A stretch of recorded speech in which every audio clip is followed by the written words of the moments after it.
Hey everyone, Guardians fans, Yankees fans, whoever is watching this video, welcome to a post-Game 2 edition of Guards Thoughts here on the Off the Mic Sports Network. Reacting to the New York Yankees going up 2-0 in the ALCS, winning 6-3 over the Cleveland Guardians. Look, there's a lot of things to take away from this game. The reality of the situation is the Cleveland Guardians are in a situation with the way that they're structured as a roster, heavily reliant on their bullpen, not really reliant on their starting pitching, and their offense has been really lackluster through most of this run, through 7 games. And this is what you get. They committed 2 errors in this game that led to extra runs. Aaron Judge hits a home run. Juan Soto's hit a home run. Giancarlo Stanton's hit a home run in the first 2 games of the series. And yes, Josh Naylor got going. He went 2 for 4 in this game, but Jose Ramirez only 1 hit when it didn't matter, a home run in the 9th inning.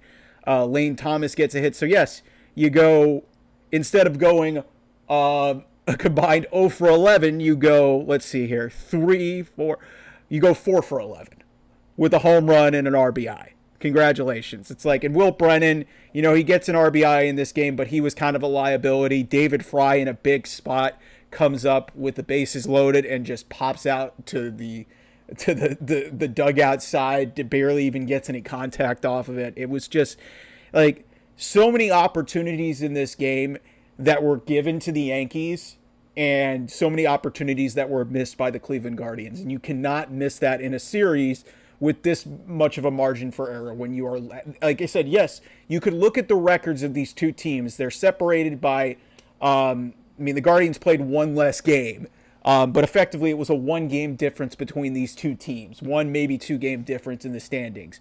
But given the firepower with Juan Soto, Aaron Judge, and Giancarlo Stanton in this team, you got Anthony Rizzo, who just continues for for close to a decade. He has been breaking the hearts of Cleveland baseball fans.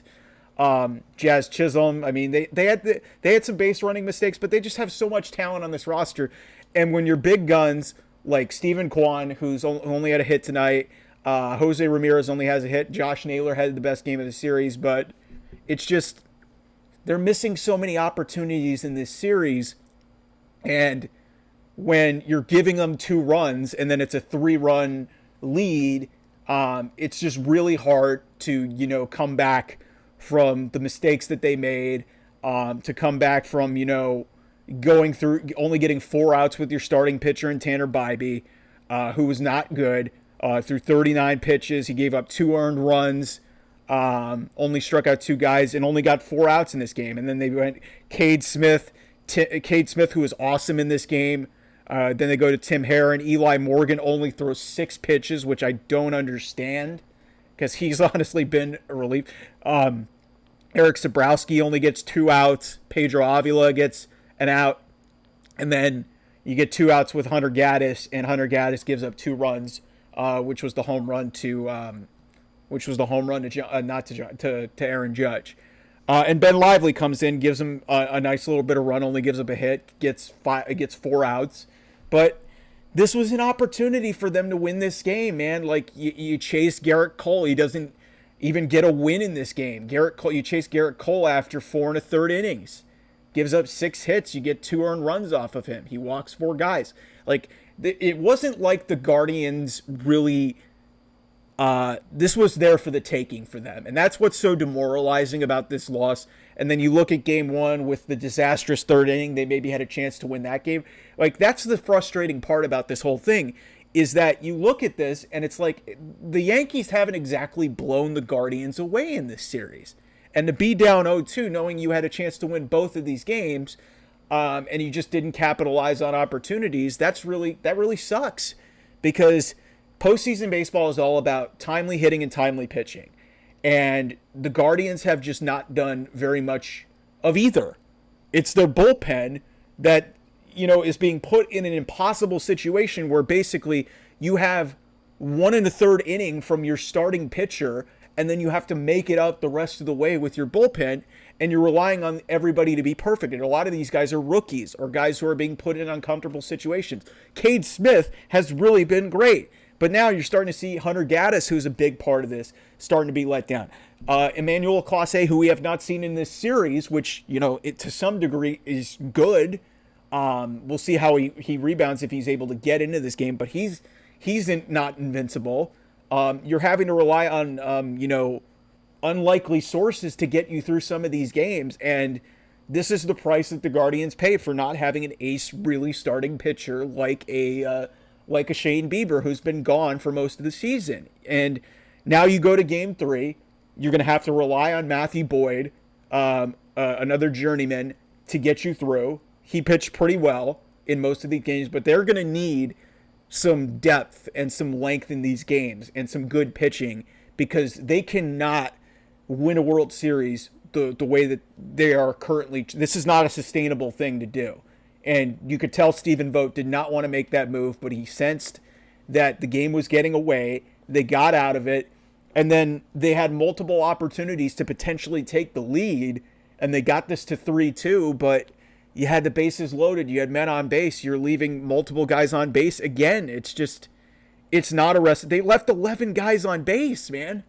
Like, you can't win baseball games, let alone in the postseason against the New York Yankees at Yankee Stadium, when you leave 11 guys on base.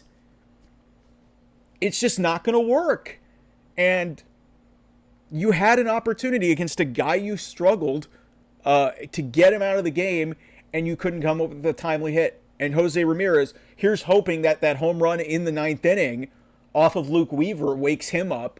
Here's hoping that Josh Naylor can continue a lot of that momentum, but they were getting no production or limited production out of their catching position.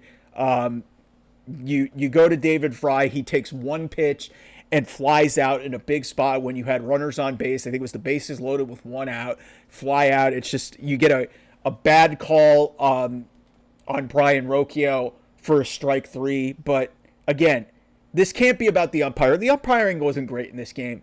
But it comes down to, you have got to make clutch hits and clutch plays. And they came up with them late in that Tiger series. They're going to start needing those, especially at home. Because now you have an off day and then you play 3 games in a row. You play Thursday, Friday, Saturday.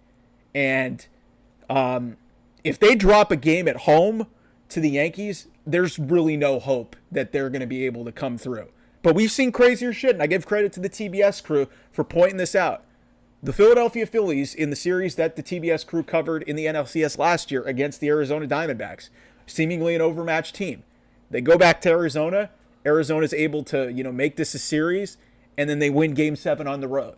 Anything can happen in this, but the Guardians have got to come up with timely hitting, and they have got to get better starting pitching.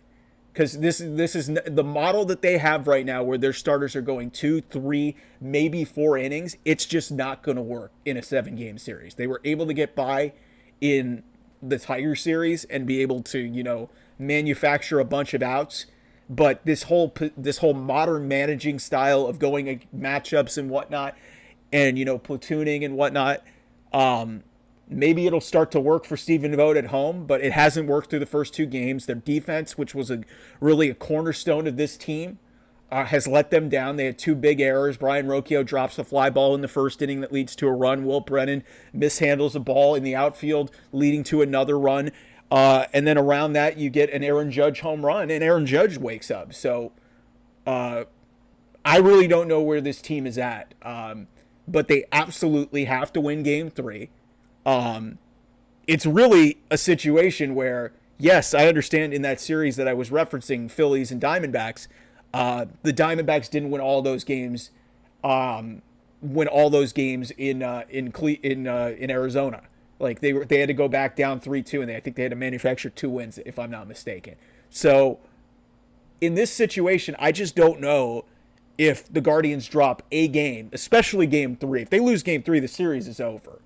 But they have got to find a way to win at least 2 of these games in Cleveland to have a hope in hell of going to the World Series. Because if they go down 3-0, if they go down 3-1, yes, you would potentially get another game, and then you have to win 2 games in New York. You really need to at least win. I honestly would feel really comfortable with 2, but you would have to sweep and go up 3-2 going back to New York. And the way the series has gone, I just don't have a whole hell of a lot of optimism. I was worried going into the series, but I felt that with the way that they had come up with some timely hits, and I didn't expect seeing Carlos Rodon being better than Garrett Cole in this series. But both these games were there for the taking. So there is some optimism with this team, but for the love of God, come up with a timely hit, man. For the love of God, get some length from your starting pitching. And Stephen Vogt has got to stop managing like it's his first time ever. I love the guy. He did an amazing job. He's going to win AL Manager of the Year. But some of these decisions have just really been head-scratching. The Joey Cantillo, it's, you had other lefties available that you could have gone to in that situation. Then, going to Cade Smith early, it worked out. They were able to get out of real trouble, as Tanner Bybee only gave up 2 runs in that stretch that he had. But it's just, you're not going to survive. You're not going to survive, and you're bordering on getting swept. If this is the formula that you think is going to win you a world championship or win you an American League pennant. I still believe in this team, but with these missed opportunities and hurting yourself, they have to understand that, hey, you have to basically play perfect baseball and to get these 4 wins and then get to the World Series, because the teams that are left, whether it be the Mets or the Dodgers on the other side, the Dodgers are one of the best teams in baseball. I think statistically they had the best record in baseball, if I'm not mistaken. So you can't make mistakes against these teams. You have to basically play perfect baseball if you're not going to score runs. So either score runs or don't make mistakes or pitch better. And they've done really none of those things in succession this entire series. So we'll see how the rest of the series goes. Off day tomorrow. We'll see how Dodgers-Mets is now 1-1. So that'll be interesting to watch. We'll have a lot more following up on these games, doing some of these post-game content shows. It's good to talk baseball, but, man, it's just frustrating when you see missed opportunities. You get 2 fielding errors in this game, and then your big guns don't come up and your pitching staff doesn't work. So it's just a combination of things. It's just like they're there for the taking. They are capable of beating this team. But these feel like 2 really big missed opportunities. Now you got to play back to back to back, Thursday, Friday, Saturday, and hoping that you can somehow manufacture at least 2, maybe 3 wins to make this a series. Because now, I hate this 2-3-2 format for that exact reason. Because you should be able to alternate days, and this should not be clumped up together like it is. But that's the way baseball does it. And clearly the Guardians are fighting a losing battle here with the Yankees being the recognizable franchise, and you've got the opportunity for baseball to get one of its biggest marquee World Series that they've seen in like 2 decades. You could get a Subway Series in the World Series, all New York, or you could get New York versus LA. So I still believe in this team. I still love this team, but a lot of the flaws in what's really been a miraculous ride this season were really exposed in these first 2 games. So we'll see if they can come up with something to potentially, stretch this series longer and hopefully potentially go back to the World Series for the first time in 8 years. So that's Guard's thoughts here on the Off the Mic Sports Network. We'll have more after Game 3, and looking forward to talking to you guys then, hopefully after a win. We will talk very soon. Bye-bye. And F you Yankees fans. I know you're up 2-0, but you've won already 20. You've won, 27 pennants? Come on. Give Cleveland a bone here. Come on. All right, see you guys. Bye.